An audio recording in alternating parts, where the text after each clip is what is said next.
Hey, today's Bible reading passage is found in the book of Jeremiah, chapter 31, verse 15. The prophet Jeremiah came and spoke weeping, gnashing, lament passages ultimately to the people of Israel as they would go through captivity. But here in chapter 31, he is beginning to talk about the restoration period.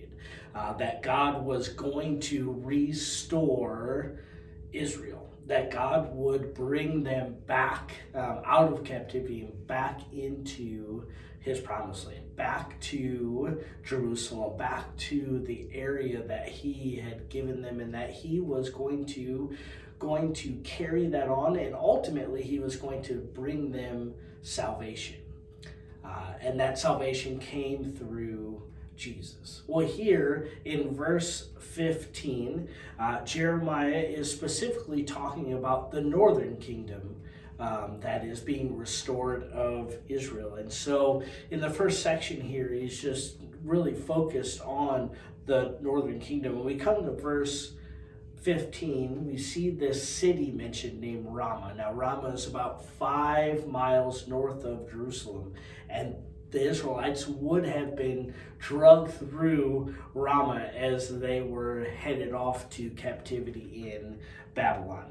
And we see here that the voice of Rachel is heard in Ramah. Now, it's interesting to note that Rachel is the wife of Jacob, ultimately named Israel, and her voice was heard weeping in Ramah. And Rachel was buried in this little town called Bethlehem, which is south of Jerusalem. And so when we read this, we have to know that her voice is being carried from south of Israel all the way to north or south of Jerusalem, all the way to the north side of Jerusalem, as she is weeping over her children. And who are Rachel's children?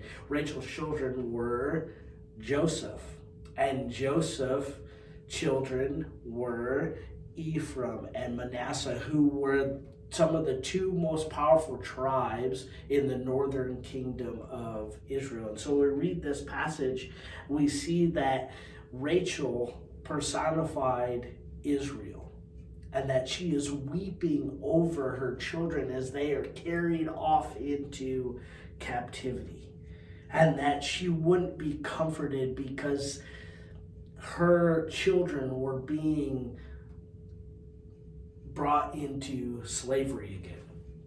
You have to remember,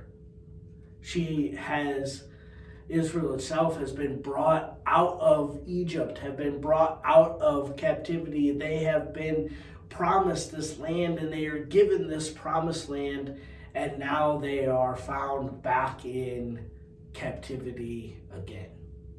And so when we read this passage, we see Rachel weeping for her children. She is weeping for the fact that they have turned their backs on God, that she has been broken and now is being broken again. This passage too is used in Matthew chapter 2, and this passage is ultimately fulfilled in Matthew chapter 2 as Herod begins to kill children in Bethlehem. All the 2-year-old males were all killed because he heard this promised Messiah was coming. And it's used there as a fulfillment of just weeping for her children.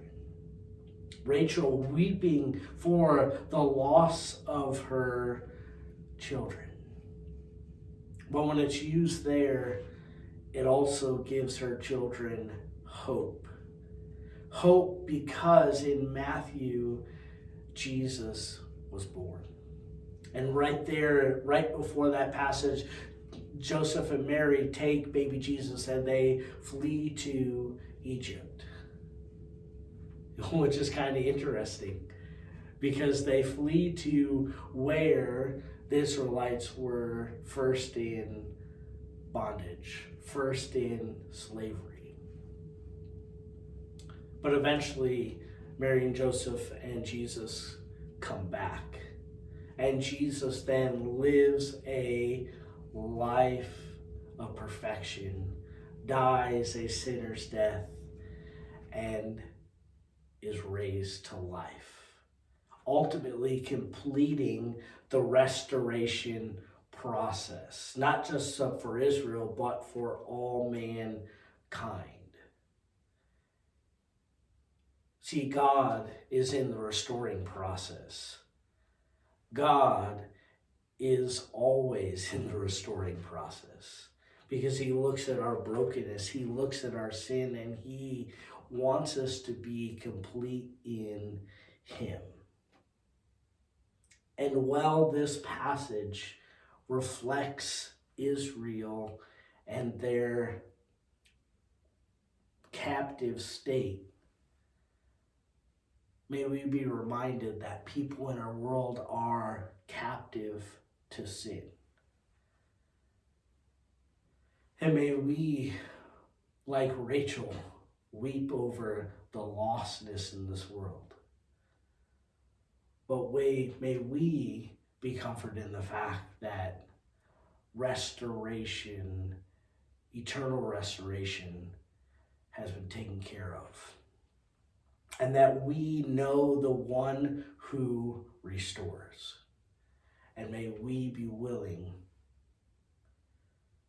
to go and share the message of restoration.